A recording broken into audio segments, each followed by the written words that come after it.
Welcome back to the archives. You're about to listen to an original broadcast of Gunsmoke, the series widely considered to be the finest Western ever produced for radio. Unlike the polished TV version that followed, these radio plays from the 1950s are gritty, realistic, and often darker in tone. Listen closely to the sound design, known as the pattern, which revolutionized how radio drama was produced.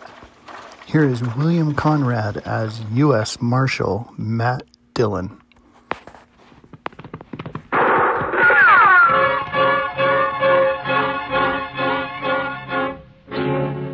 Around Dodge City and in the territory on West, there's just one way to handle the killers and the spoilers, and that's with a U.S. Marshal and the smell of Gunsmoke.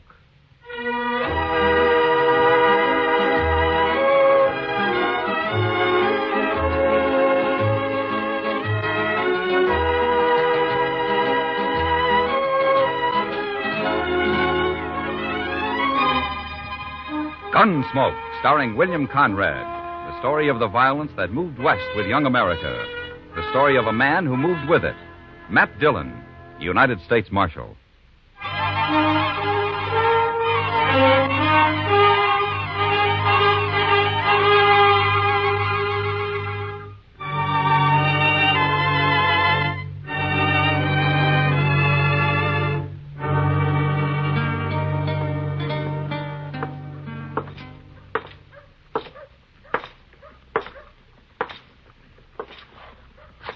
Where are they, Chester? Bissell's in the barber shop, Mr. Dillon. There's 3 of his boys waiting outside and a couple more in with him. All right. You think we might better take care of them separate than all together, Mr. Dillon? Can't take care of them at all, Chester, unless they do something. I'd as soon not wait for it to happen. Have they seen you? No, sir, I don't think so. I've been most around the corner here out of sight. That's good. All right, keep me covered, will you? Now, here, you ain't going in there alone. Yeah. Now, you can't do that. They take one look at your badge and they'll draw. I don't think there'll be any shooting, Chester. Yes, sir.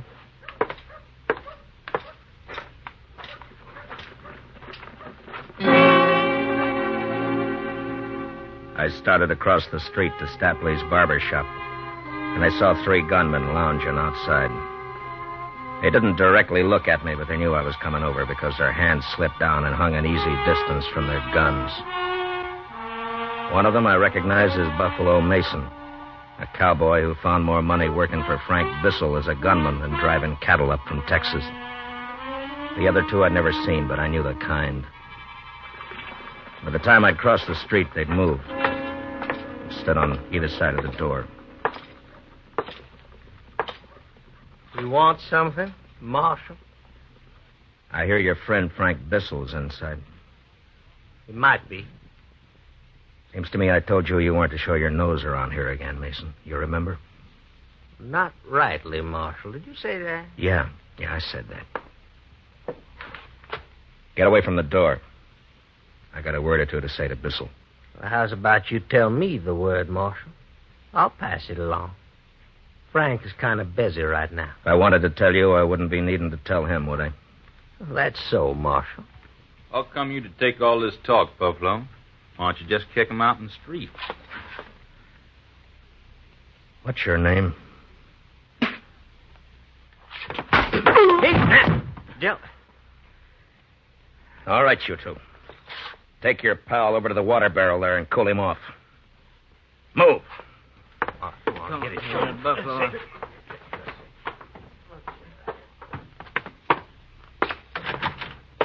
Howdy, Marshal Dillon. Be with you in just a few minutes. Have a chair. Thanks, Mr. Stapley. Yes, sir, I tell you, friend, styles is changing. I seen in a New York magazine a center parting that'd knock your eye out. Sister of mine sent the picture out to me. Now, you sure you wouldn't like me to try it? Just cut it like I told you. Yes, sir, you're the customer.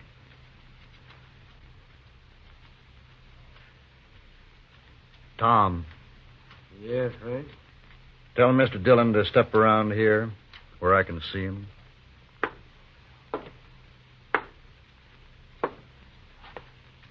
You hear what Frank says, mister? I heard him.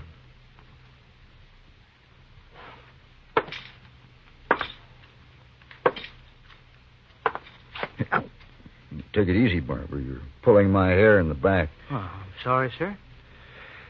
You know what I can see in the mirror, Mr. Dillon? A lot of things, I guess.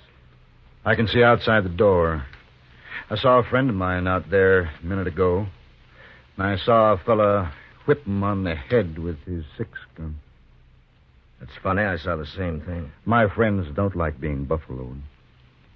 Well, they should have done something about it. They should. Maybe they will. Maybe. Now, I got something to say, Bissell. Bissell? Frank Bissell?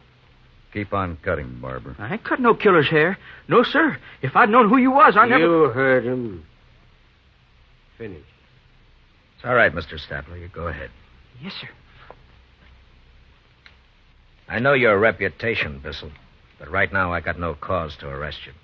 So far as I know, you're clean in this territory. Yeah? But you're not staying here. As soon as you're through in that chair, you and your pals are getting out of Dodge. Well, we just got here, Mr. Dillon. We thought we'd put over for a spell. Here you got mighty fine entertainment here. It doesn't start till after nightfall, and you're going to be gone by then. Funny thing, Mr. Dillon, I've heard a lot of talk about you. Buffalo Mason says he had a run-in with you a few months back. I thought you were a different man to what I see. So? So, you're not much. Kind of windy, but not much. Tom, give the marshal a $5 piece and show him the door. That's for your duty, Mr. Dillon. Are you all through with him, Mr. Stapley? Yes, sir. I'm all through. Okay. Now get up out of that chair, Bissell. I knew what they meant about Frank Bissell when I saw him smile as he got out of his chair. It was the smile of a man who says one thing with his lips and another with his eyes. He reached down to his holster and then around to his pocket, pulled out a bill and passed it to the barber. He'd made his move like he wanted to get me to draw. And when I didn't bite, he pulled his hat off the peg and came over to me. The two boys with him went past us and waited by the door. Like I say, Mr. Dillon, my boys and I are here for some resting and playing. Now, if you want a private little war, you can start gunning for us any time you want. But you'll have to start it. You've got until sundown to leave town, Bissell. Marshal, you didn't hear what I said at all. Sundown. If you're still around after that, you'll all go to jail. We don't want any trouble. We want to take it nice and easy. You take it easy, too, huh? I'll be seeing you.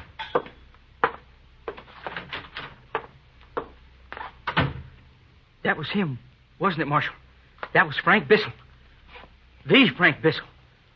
Oh, Mr. Dillon, if you'd shot him in here, I could have put up a sign. Yes, sir. I sure could. Frank Bissell, shot and killed here by Marshal. I'm sorry I couldn't oblige you, Mr. Stapley. Good day.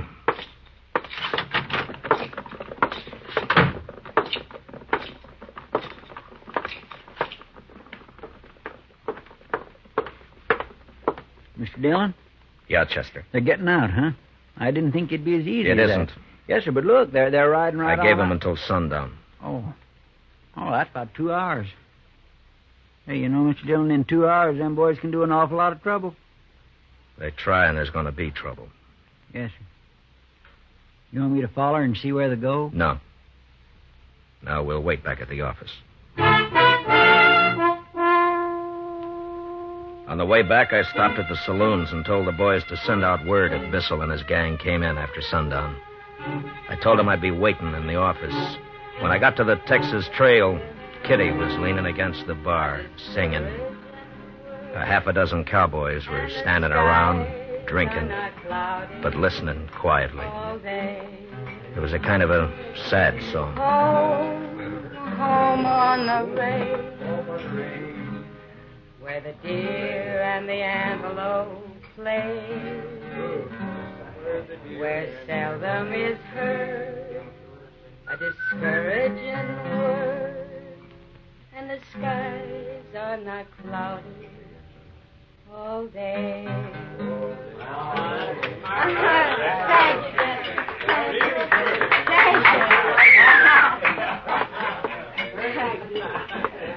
Hi, Matt. Chester. Evening, Miss Kitty. Kitty? Well, never heard that song before. Well, I haven't either. Fellow was in a while back, brought it by. He Oh? wrote out the words for me. It's nice, isn't it? Yeah, it's fine. Say, Kitty, there might be a little trouble tonight. Oh? Yeah, Frank Bissell and his boys are in town. I heard. It's all over town. I know. Let me know if they come in, will you? Sure, Matt. Okay. I'll see you. So long. So long.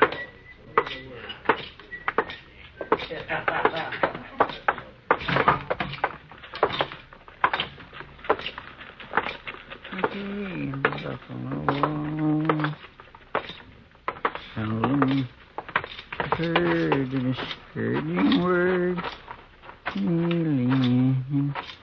That's mighty tuneful, Mr. Dillon.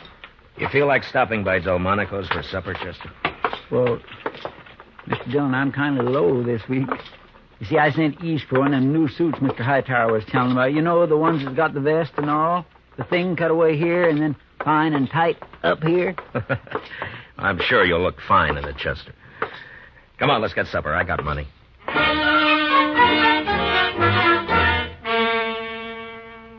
It was about sundown when we got through supper. I'd gone in Delmonico's mostly with the idea that Bissell would head there himself. That way I could get the thing over before it got really started. But he didn't oblige. Not until Chester and I were getting up from the table.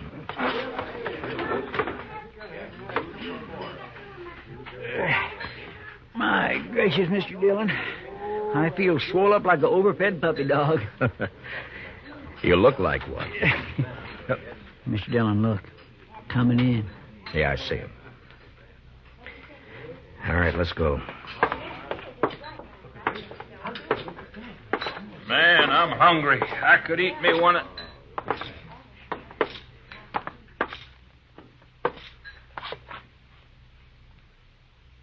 Well. Hello, Mr. Dillon. Say, how's the food in here? It's sundown, Mr. Bissell. Yeah, it's late for me to be eating. The boys, too. We're hungry. Come outside. Mr. Dillon, we just came in for a nice, quiet meal. You don't want trouble with all these people in here, Mr. Bissell. Now, you do as I say outside. Come on, huh? You want to start trouble, Marshal? Buffalo, where's your manners? There's women folk in here that might get hurt if shooting started. Frank, you heard... You heard what I said. Besides, Mr. Dillon isn't going to do anything. He's just got to make noise like he does. So people will think he's doing his job. Well, Mr. Dillon, I sure would like to stay and talk, but... All right. All right, go ahead and eat, Bissell. I'll be waiting for you outside. Sure. You do that, Mr. Dillon.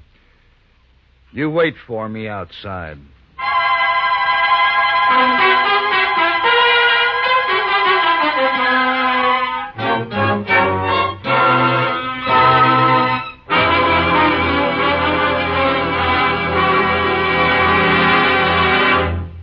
We will return for the second act of Gunsmoke in just a moment. But first, America's best-dressed woman wears the uniform of a nurse.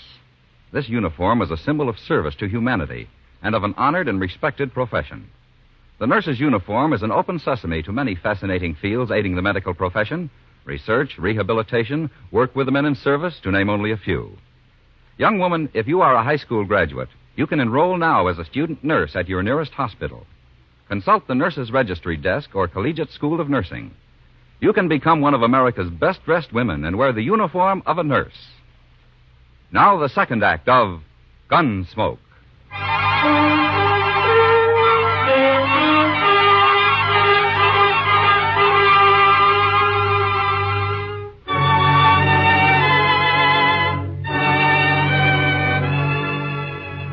I knew there'd be a lot of talk in Dodge. Some would say that I should have drawn on Frank Bissell and his gang right then in Delmonico's. Well, I had my own opinion about that. Chester and I waited outside for Bissell to get through and come out. By that time, the word was out, and it sounded like every cowboy, bullwhacker, and buffalo hunter in Dodge was hanging around waiting to see the fun. It was dark then. and the moon was rising. All of them boys has come up from the other side of the tracks, Mr. Dillon. I know. You got any tobacco on you, Chester? Yes, sir, right here. You want I should tell them to get on back? Here you are, sir. Thanks. Now, I tell you, Chester, most of those men have come to a show. They want to see some shooting, some blood and killing. Well, seeing how long that's what they came for, I don't figure they'll want to be any part of that show. Yes, sir. What are you aiming to do when Bissell comes out? Arrest him, fine Bissell $100 and the others $25 apiece. Then lock him up for the night. Yes, sir.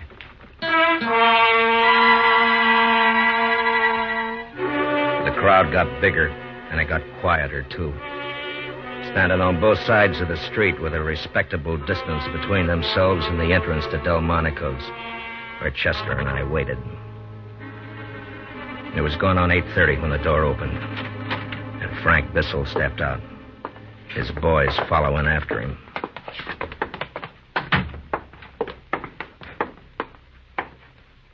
You still waiting, Mr. Dillon?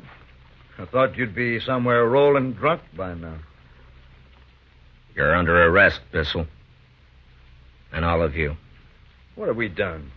We're real peaceful, you can see that. Come on, Frank. Let's get down to the Opera House. Hand over your guns. Mr. Dillon, I never done that yet. I don't expect I'm going to do it now for you. We're calling your bluff, Dillon. 6 of us. Go ahead and start it. Go ahead.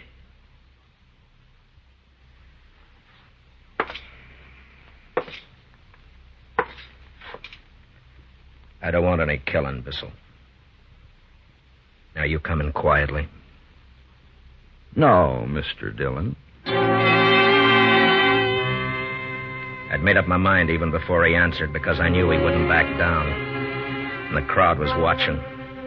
And in that same second, through the window of the restaurant, I saw the figures of 2 women and a child making for the door. They were right in line with any shooting I might do. Bissell and the others were directly in front of them. And now they had their guns drawn. And mine was still in its holster.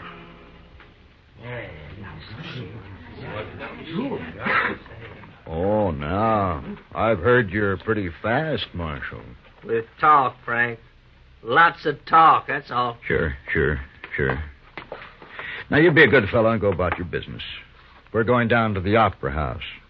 Don't come looking around because next time we might have to be real painful with you.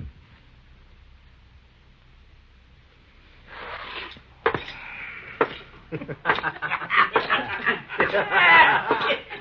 look at that! You better get out of town, Marshal Dillon. You're through. Come on, Chester. Yes, sir, Mr. Dillon. I'd made 2 mistakes. First going to Monaco's and figuring I could bluff him out of town without any shooting. And then not getting Bissell away from the restaurant door before calling him. And it wasn't good. A lot of drifters in Dodge were going to take advantage of the situation before the night was out. Law officers don't live long when they make mistakes. Chester and I headed for the Texas Trail. You going to let them get away with that, Mr. Dillon? For a while. My gracious, Mr. Dillon, they spit right in your eye, every one of them. You ain't going to take it, are you? I made a mistake, Chester. Now I got to make it right. Yes, sir, I know, but this will be all over town. Mr. Dillon, will you tell me why you didn't draw and get it done? I had my reasons, Chester.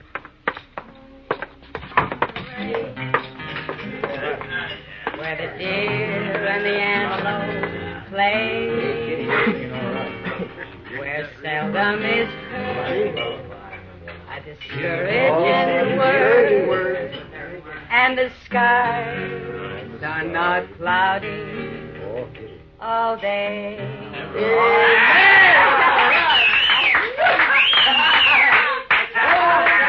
Matt, I heard you were waiting for Bissell over at Monaco's. I was worried. Everything's fine, Kitty. No, it ain't fine, Miss Kitty. That Frank Bissell drawed on Mr. Dillon and... And what, Chester? You said you had your reasons, Mr. Dillon. Join us for a beer, Kitty? Sure, Matt. You didn't get him out of town? No, not yet. Oh. They liked the song. Did you hear it?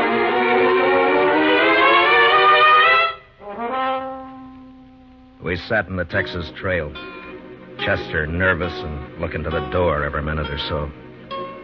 And as a cowboy drifted in, and then another, and a couple more, I could tell that news of what had happened outside Monaco's had spread. That's the trouble with a reputation. You build it or you get it built for you. It's like a trap. You gotta stay a step ahead of it. If you don't, there's always the question. Even with the people you think you know real well. Like Chester and Kitty. And I knew they were wondering why I'd backed down. I let a half hour go by, which I calculated was enough time for Dodge to make a hero out of Bissell. Then it was time to go.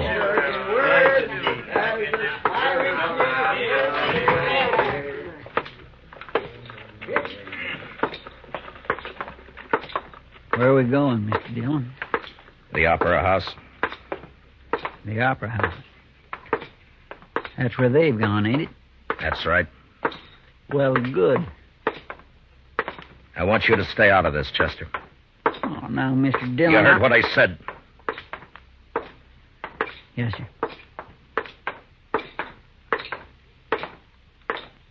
Mr. Dillon?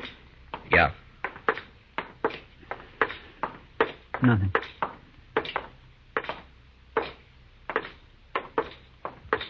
Now, remember what I said, Chester. Keep out of it until you're told. All right, Mr. Dillon, I will. It was between shows at the Opera House. Most all the customers were in the saloon next door. Bissell was at the bar, and his pals around him. And a dozen or more newfound friends standing him drinks. Yeah, the news had got around all right. And the gunman was a hero. He'd made the law back down.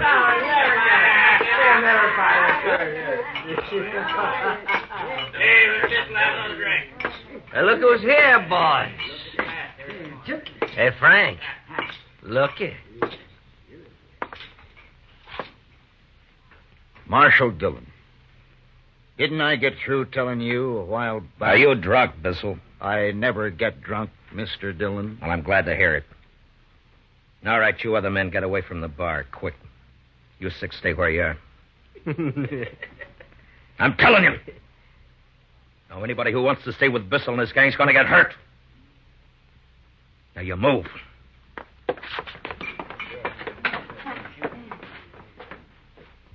He sure is tough, Frank. Okay. Mr. Bissell. Draw. Oh, now, Mr. Dillon. You don't want me to do that. Yeah, leave me do it, Frank. I need the practice. No. No, wait a minute. No, I think he means it. Sure, Mr. Dillon. I guess I have been riding you pretty hard. Sure. Anytime you... Well, when are you going to draw, mister?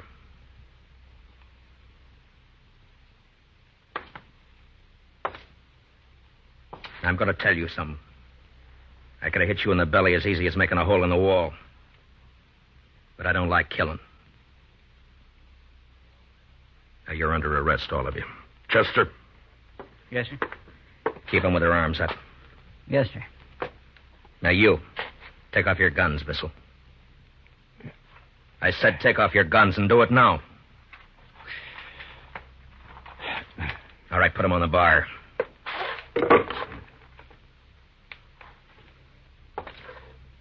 Now, I'm putting my gun on the table here. If I'm not on my feet to get it when you and I are finished, it's yours. And I'm through as Marshal here.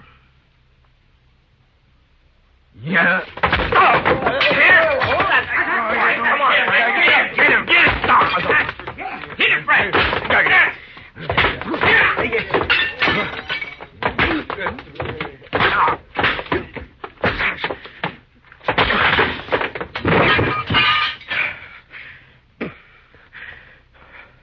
Mason, you pick him up. You help him. We're all gone out of the jail. Carry him with you.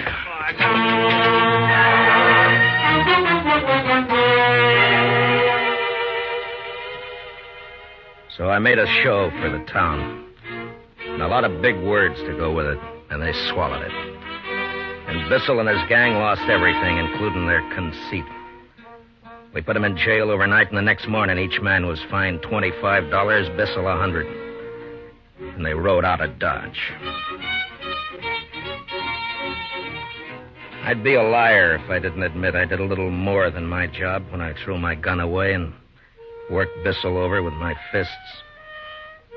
He was a hard man, and I might have lost. Except that I had my reputation to think about.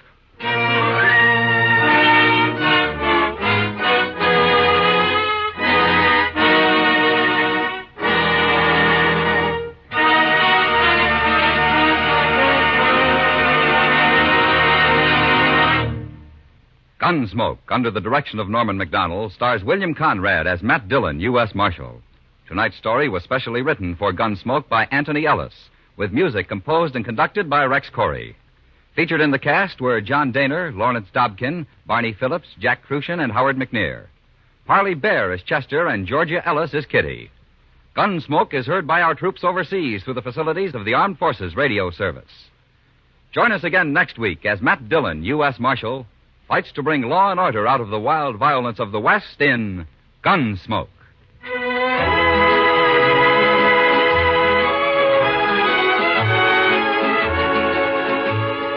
Tomorrow night, Mrs. Lou Gehrig, wife of baseball's immortal, joins Lionel Barrymore on the Hall of Fame Playhouse. As a tribute to the great national pastime, your Hall of Fame Playhouse dramatizes the story of Henry Chadwick, the father of baseball. Learn about the origin of baseball.